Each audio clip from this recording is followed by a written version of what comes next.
Pod pritiskom naroda hrvatska policija diže rampu u 4:30, pola sata ranije. Narod žurno kreće na drugu stranu i ne sluteći šta ga čeka. 4 sata i 45 minuta.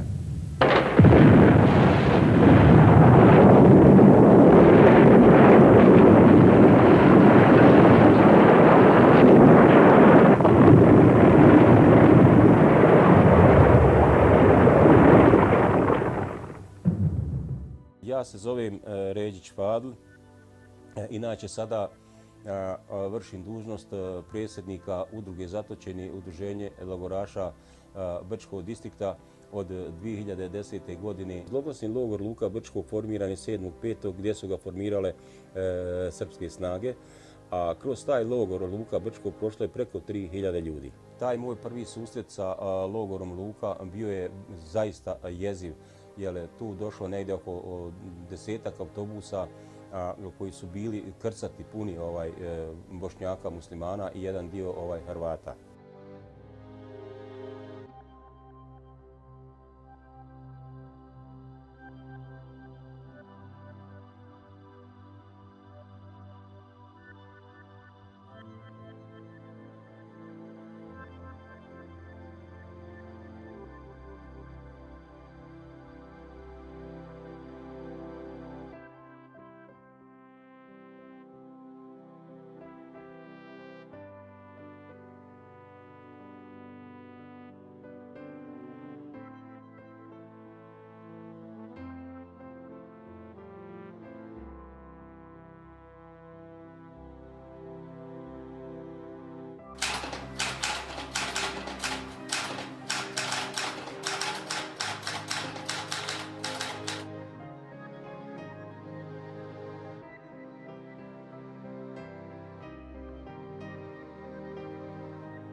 Prije toga bilo je previranja u gradu, tako da je 24. održana bila skupština Brčkog distrikta gdje su iz SDS-a tražili da se grad podijeli. Međutim, ta skupština nije uspjela i oni su tu skupštinu odgodili za maj mjesec. Ta skupština trebala da se održi 4.5. Međutim, do te skupštine nije došlo jer je 30.4.1992. godine u ranim jutarnjim satima dignut je pješački most na Savi, a tada komandant 395. brigade Veljko Lukić-Kurjak bio je Pavle Milenković, a predsjednik skupštine, srpske skupštine tada bio je Đorđe Ristanić, koji je ujedno i omogućio tim ljudima da miniraju ovaj most i da bi ga ujutru u ranim jutarnjim satima digli. Znači, na tom mostu, kažem, pretpostavka jedna da se nikada neće doznati koliko je bilo ljudi, ali ima se neke iluzije da je bilo preko 100 nevinih ljudi, a nakon 10-15 minuta nizvodno dole niz Savu digli su i drugi most, željeznički most koji je vezao Tuzlu Brčku prema Vinkovcima.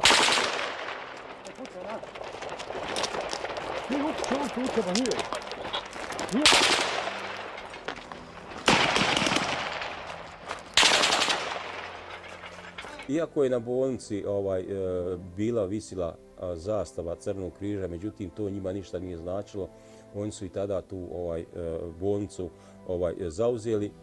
Reći ću vam samo jedan primjer toga početka i susreta i sa logorom i sa jednim od zloglasnih ljudi koji su bili na ovoj teritoriji, a to je bio Ljubiša Savić Mauzer, zvani Major.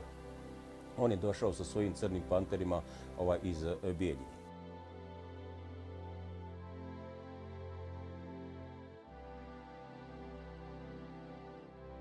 Toga dana on je išao u etničko čišćenje Mujkića, ovog dijela gdje se mi sada trenutno nalazimo, gdje je on postrojio negdje oko 20 ljudi svoji, dolu u tom podrumu gdje je bila moja porodica, i naredio ovako ovim riječima: danas zarobljeni nema. I naredio je da svi ljudi koji su zatvoreni dole u tom podrumu izađu napolje.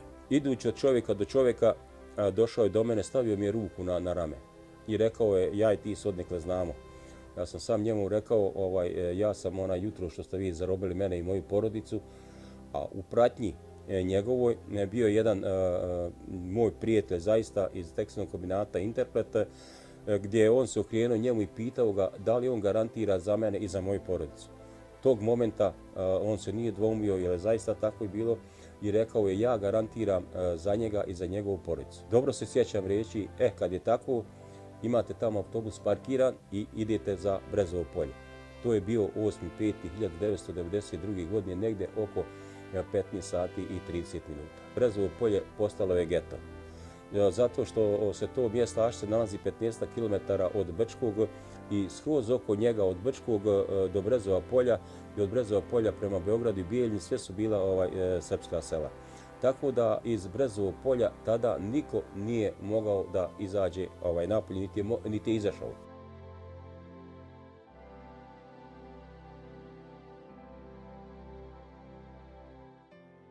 Taj prvi dan, navečer negdje oko pola 10, Srđan, Željko i Ratko, oni su u mene ispitivali i tako dalje, gdje su tog momenta meni razvalili ovo lijevo oko. Evo i danas dan imam problema. 17.6.1992. godine u jutarnjim satima, negdje oko 8 sati, kad smo mi krenuli da idemo na to saslušanje i na razgovore, sve smo nas proveli u osnovnu školu 25. maj u Brčkom, i poslije toga stavili su nas u njihovu fiskulturnu salu. Jedan dugački špalir vojske koji su bili u maskinim uniformama, koji su bili namazani raznim bojama, imali su poveze oko glavi, imali su automatske puške. Gdje smo čuli jedan žagor i plać majki i djece i tako dalje, da puste i Brezopoljce i Bošnjake, muslimane iz Brčkog, međutim to se nije desilo. Ono što je vrlo interesantno da vam pomenem je to da su oni nas toga dana, 17.6. sve Brezopoljce i sve Brčake prebacili u hangar zloglasnog logora Luka Brčkog.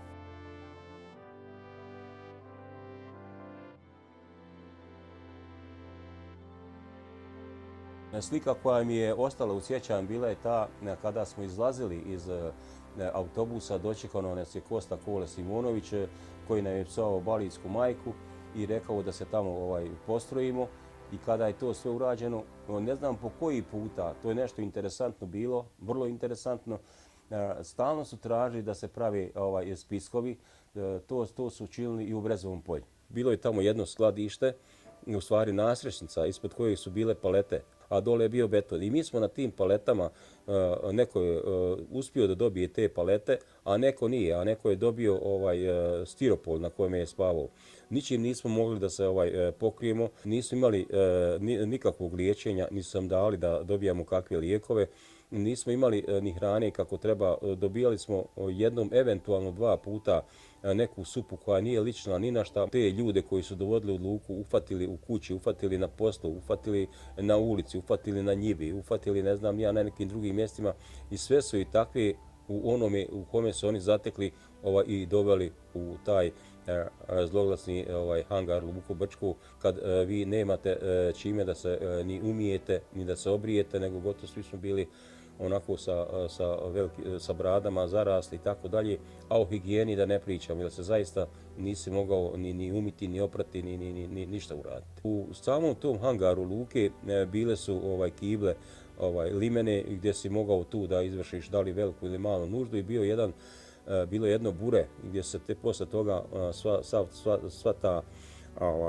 dio morao da istresa u to bure, da bi ujutru to bure iznijeli napolje. Kad sam boravio u zloglasnom logoru Luka Brčko, imam jednu sliku, ajde slobodno da kažem, stravičnu, a to je kada su uhvatili jednog Albanca, izveli ga napolje i oni su njemu probušili uho i posle toga ubacili su ga u hangar. I rekli su, ovako će proći svaki od vas Bošnjaka muslimana koji je silovao Srpkinju. Ovo je taj šaht gdje je Goran Jelisić ubijao i on se nalazi tu napolju ispred nas. Izvede trojicu ljudi, ubije i onda ponovo izvede još trojicu, od tih dvojice trojicu ubiju dvojicu i opet nastavi tako dalje reda.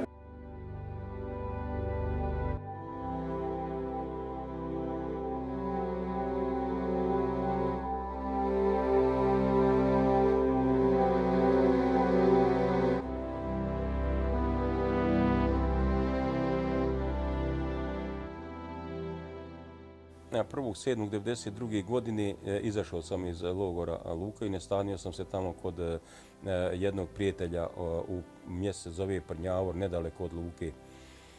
Neposredno posle toga oni su mene uhvatili. Nije prošlo vrlo malo vremena gdje su me odveli u kasarnu. Tada iz kasarne niko nije izašao živ. Imao sam neku sticaj okolnosti takvu da me jedan zastavnik koji me prepoznao pustio. Međutim, to što je on mene vidio donijelo mi još veće nevolje. Naredili da se javljam svako jutro 2 mjeseca, ujutru u 8 i popodne u 5 sati. Nisam nikada znao da li ću se ikada više vratiti kući kad odem na to prijavljivanje ujutru u 8 i popodne u 5 sati, jer je zaista tada u tom dijelu SUP-a bilo dosta ti ljudi, pored Gorana Jelića, Ranka Češića, pored Koste Koleta Simonovića i tako dalje, bilo još dosta ljudi koji su vršili te zločine u Brčku.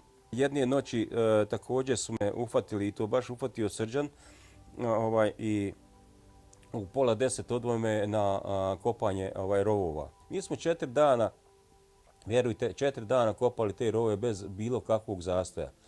Tako da su u taj zadnji dan kada smo trebali da te rovove uradimo, oni su nama istovarili fosne, dasku, jedno 100 metara dole ispod tranšeja, a kamion je mogao bez ikakvih problema da dođe gor do rova. Uvijek sam se nekih stvari plašio, a ta noć bila je za mene beskrajna. Jednostavno, vojnik koji je bio kraj mene i koji je nadgledao kako mi kopamo taj tranše. Odjednom je njemu sila neka ideja da je on tog mog kolegu koji je kopao sa mnom zajedno taj tranše prebacio u drugi tranše. Sa mnom se dešavala jedna drama gdje je taj vojnik počeo, kad je on njega prebacio u taj drugi tranše, počeo je mene da udara. Ja kako sam god okrenuo se, pošto je tranše bio malo, ja sam zaštitio glavu, on je mene udario po bubrezima. Pretpostavljam, jedan vojnik koji me je prepoznao, igrao je sa mnom fudbal, ja mu ne znam imena, rekao je da ove ljude, kaže, treba da odvedemo u bolnicu. Vidiš da ljudi ne mogu ni da rade, ne mogu ni da stoji na nogama i tako dalje. On je nas poveo sa Pitzgauerom, tako da sam ja otišao sutra dan u bolnicu i imam taj nalaz iz bolnice. Nisam mogao više da hodam svojim nogama. Morao sam da nosim štake 6 mjeseci i posle toga zatvorili su me u školu Jelenke Vočkić. U školi Jelenke Vočkić bio sam 4 dana. Tamo je zatvoreno preko 300 i nešto ljudi bilo. Oni su taj dan napravili raciju. Dolazili su ljudi, neke su odvodili i tukli. Ostalo mi u sjećanju jedan momak, on je bio u uniformi sivo-maslinastoj, ali je rekao, ja dok sam ovdje na ovoj straži, vi unutra nećete ulaziti, nećete tući ljude, jer njihovi ljudi ne tuku ni naše, ni tu bijaju tamo u Bukviku kada je pao Bukvik. Tako da su oni nas nakon nekoliko dana, bilo je neka razmjena, nas su pustili iz škole Jelenke Vočkić, a jedan dio ljudi iz Bukvika su isto također razmijenili koji su došli u Brčku. Vezano za te ljude koji su od 1992. do 1995. vršili te zločine u ovom gradu i po nekim našim nahođenjima i po mišljenje Upravnog odbora Udruge zaštite od željela logoraša Brčkog Dista, mi nismo zadovoljni sa načinom procesuiranja ratnih zločina u ovome gradu gdje je zaista izvršen genocid nad ovim stanovništvom. Goran Jeličić zvani Adolf, on je osuđen na 40 godina zatvora, da bi mu skoro smanjili kaznu za 3 godine, tako da on 37 godina treba sada da provede. Drugi čovjek koji je također bio zločinac u ovom gradu bio je Ranko Češić, koji je osuđen na 18 godina zatvora i nevjerovatno da je on odležao 2/3 te svoje kazne zatvora i pušten je na slobodu. Treći čovjek koji je osuđen u ovom gradu, to je Kosta Kolo Simonović, koji je osuđen na 6 godina zatvora. On je tu svoju kaznu odležao. Njegova sestra Monika Karan-Ilić također je osuđena bila na 4 godine. Apelacioni sud Brčkog distrikta je njoj kaznu tu smanjio sa 4 godine na 2 godine i 6 mjeseci. Tako da 13 procesuiranih ljudi u Brčkom distriktu osuđeno je na 105 godina zatvora, što i to govori na jedan određen način da je u ovom gradu počinjen genocid.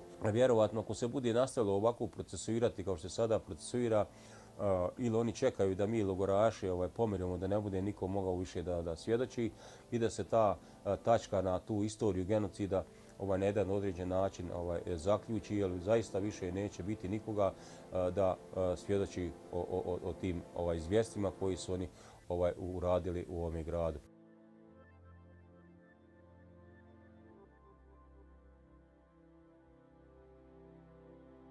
Vjerujem ja i dalje u sudstvo i tužilaštvo da će oni da odrade taj svoj dio posla onako kako treba.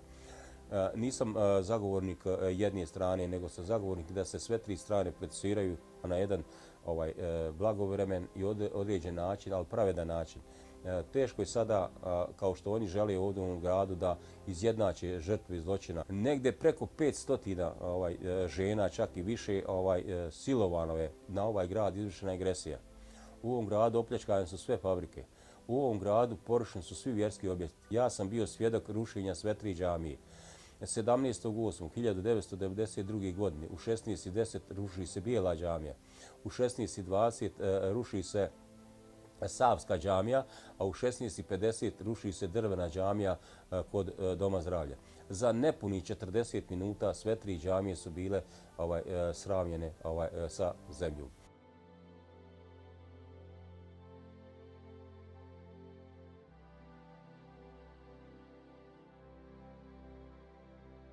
Čitam i ostale novine i tako dalje.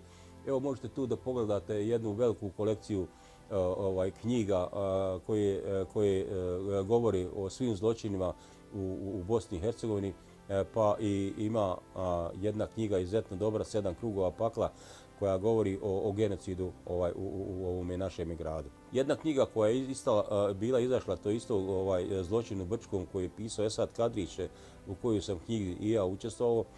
Također i u njoj ima dosta tih podataka, ali ti podaci sve su dati od logoraša i uzete izjave. Od tih dana 96. godine pa do danas dan ja se bavim tim naučno-istraživačkim radom i prikupljam sve te podatke vezano za zločine kako protiv Bošnjaka, Muslimana i Hrvata, također i na onoj trećoj strani Srba. Da na jedan određen način usporedim to sve kako bi se mogla danas, sutra jedna pravda iznijeti sa pravdom da se dođe do istine.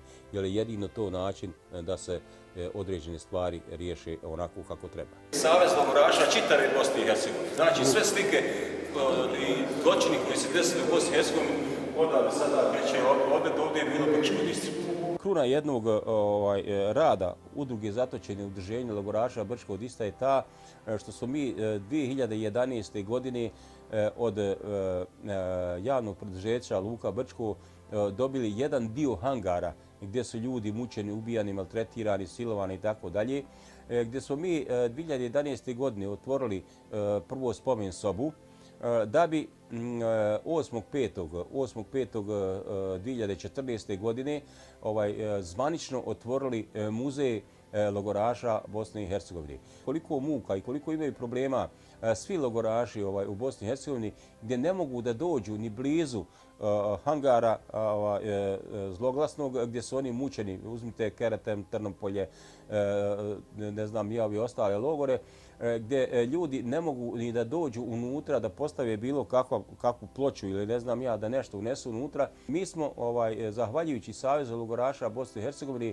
otvorili prvi muzej u Bosni i Hercegovini u zloglasnom logoru Luka Brčko. Ovaj muzej će ostati jedna trajna uspomena svim generacijama budućim, pogotovo ovim mlađim. Mi kao Udruga zatočenih udruženja logoraša Brčko Dista i Savez logoraša u Bosni i Hercegovini ponosimo se sa svojim radom što smo uspjeli da od jednog hangara zloglasnog Luke Brčko napravimo muzej koji će ostati svim generacijama u narednih 100 godina. U to sam uviđen. Ovo je Omarska. Nisu im dali da uđu, a kao li da postoji bilo kakvo obilježje. Isto također Manjača. Čuvari u Manjači. Evo kako su ljudi izgledali u Manjači.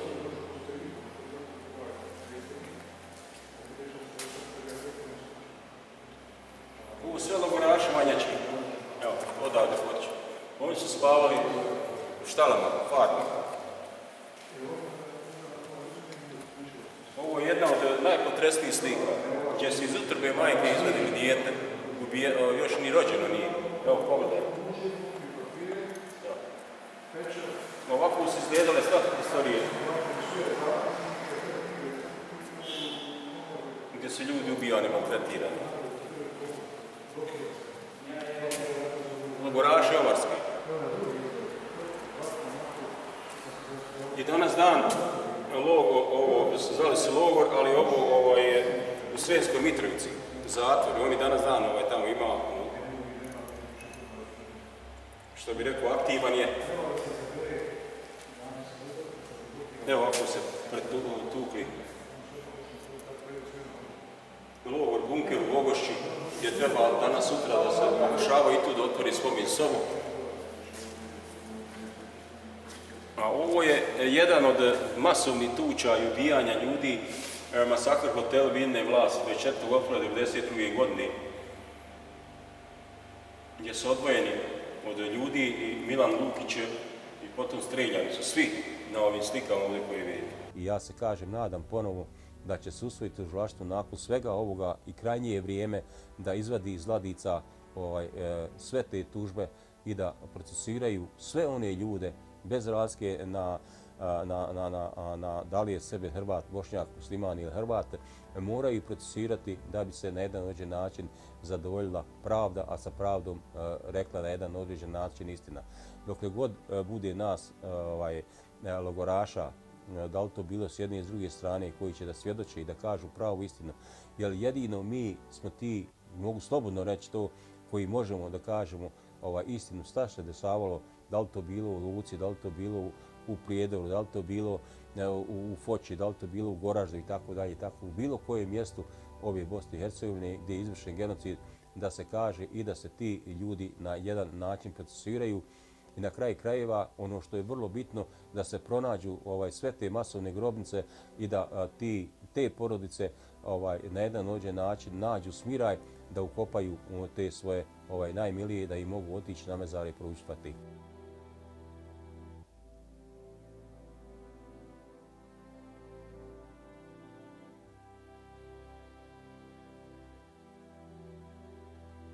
Pored ove arhive koju ja sada trenutno posjedujem, bavim se također isto jednim zaista poslom koji je vrijedan za ovaj grad. Evo ovdje se nalazi knjiga koju sam napisao 90 godina sporta u Brčkom. Nakon 5 godina ova knjiga još nije ugledala svjetlo dana.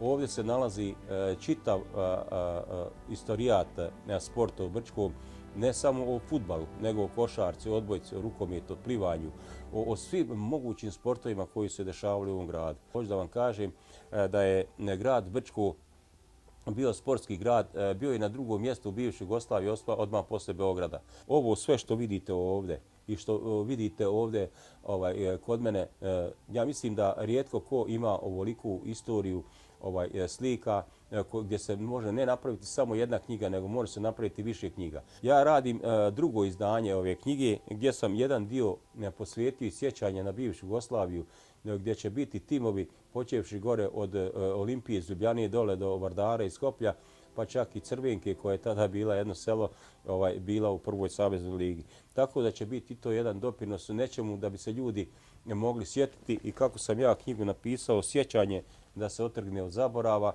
a baš tako bi i trebalo da bude. To je jedan moj doprinos, a vjerovatno sa ovim drugim izdanjima. Volio bi da ova knjiga izađe prvo, pa onda drugo izdanje da uradim, jer zaista ova knjiga vrijedi puno. Nastojat ću da održim pres konferenciju u ovome gradu gdje ću pozvati sve naše sportiste Brčkog da bi oni učestvovali u toj emisiji Kuda ide sport u Brčkom. A na ovakav način kao što se sada prezentira sport u Brčkom nije ni blizu onoga što je bio prije rata. Prije rata bio je jedno DTV Partizan gdje su 4-5 profesora fizičkog vaspitanja odgajali i sportaše, odbojkaše, rukometaše, košarkaše, vaterpoliste itd. Međutim, sada svaka osnovna škola ili srednja škola imaju svoje sportske hale, međutim, ni blizu nije onoga što je bilo prije 1992. godine, odnosno prije ovoga rata.